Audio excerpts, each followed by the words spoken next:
Habari zenu, naamini likizo yenu wanafunzi inaendelea vizuri. Nawakaribisha pia kwenye channel hii Learn with Zanga. Leo nitawafundisha kitu kidogo ambacho naamini pia ni muhimu sana, si kwa wanafunzi tu, lakini kwa mtu yoyote ambaye yuko bize na majukumu ya hapa na pale. Tunasema kwamba 80% ya matokeo inatengenezwa na juhudi za 20%.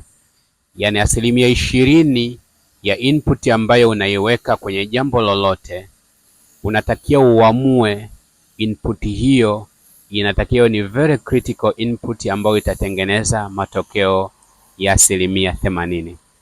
Sasa kama mwanafunzi, tunaamini kwamba wanafunzi mnajifunza kwa pesi tofauti tofauti, lakini pia mnajifunza vitu tofauti tofauti kutokana na aina ya masomo ambayo mnasoma au kutokana na aina ya njia ambayo mnataka muichukue huko baadaye.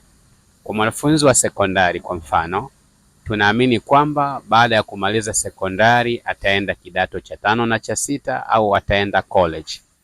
Kwa hiyo matokeo yako wewe ya kidato cha 4 ndo ambayo yanaamua uende ukasome kitu gani. Sasa kama una ndoto za kuwa daktari kwa mfano, ni muhimu kuelewa kwamba masomo gani ambayo ufaulu wako ndo utakupa nafasi ya kuendelea na ndoto zako za kuwa daktari. Kwa mfano, haiwezekani ufeli masomo ya physics, chemistry, biology, mathematics alafu utarajie kuja kuwa daktari. Hiyo itakuwa ni miujiza.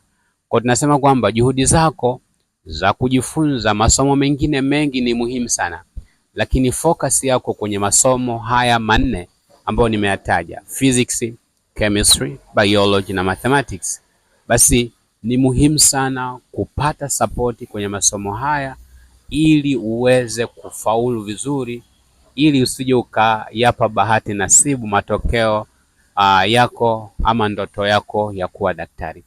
Lakini pia huu ni mfano tu ambao nimeutoa, lakini chochote kile ambacho unaona ndo ndoto yako ya baadaye, basi kuna kitu kidogo ambacho kikifanyika ndo ambacho kitatupa matokeo makubwa huko baadaye. Sasa wewe kama mwanafunzi, ni kipi ambacho unadhani unatakiwa ufocus sasa hivi ili uje kupata matokeo makubwa? Kumbuka juhudi ya 20% inatakiwa iwe ni sababu ya kuleta 80% ya matokeo. Juhudi yako ya 20% ipo kwenye jambo gani? Asanteni, niwatakie likizo njema.